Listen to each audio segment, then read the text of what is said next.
Ukraine's post-coup authorities are stepping up their offensive on dissent, making snatch arrests on potential opposition leaders. The former governor of the eastern region of Kharkov, who was also planning to run for president, is now in custody in Kiev. He's accused of separatism after calling for a decentralisation of power. And as RT's Peter Oliver reports, the new authorities are acquiring a taste for cracking down.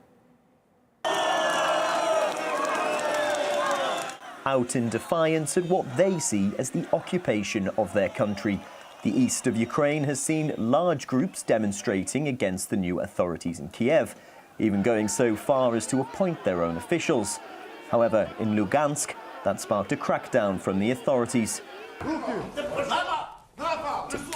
barging their way into an administrative building. This is how Kiev makes its point to those who are pro-Russian.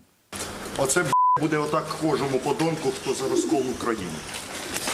Оце кожен подонок, який буде розколювати Україну, закінчить отак. Отак. Тримайте. Машину взяли донесли. There was a similar situation in Donetsk, where the crowd's appointed governor was thrown in jail. His wife told RT she is worried for her husband's safety.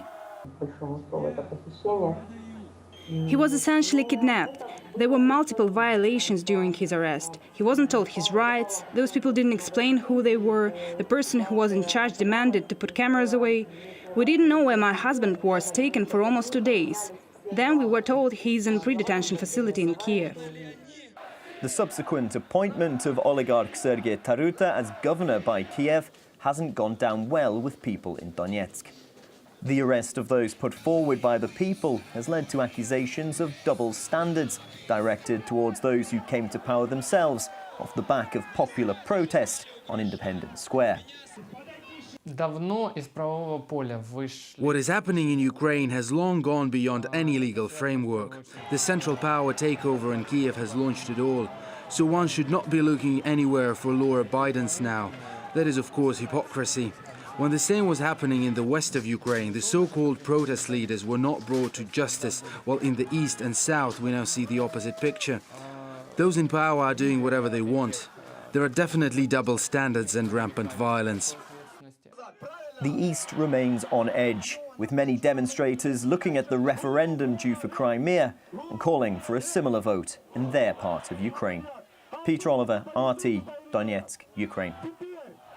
Protesters against the self-proclaimed leadership in Kiev are growing increasingly restive in eastern Ukraine. There was no warm welcome for opposition leader and presidential candidate Vitaly Klitschko in the northeast of the country on Monday. Klitschko was pelted with eggs and apples at his own party's rally in Kharkov. The former heavyweight boxing champion had to be shielded with an umbrella. Around 100 people carrying anti-EU and pro-Russian posters booed the opposition leader before a police cordon separated them from Klitschko's supporters.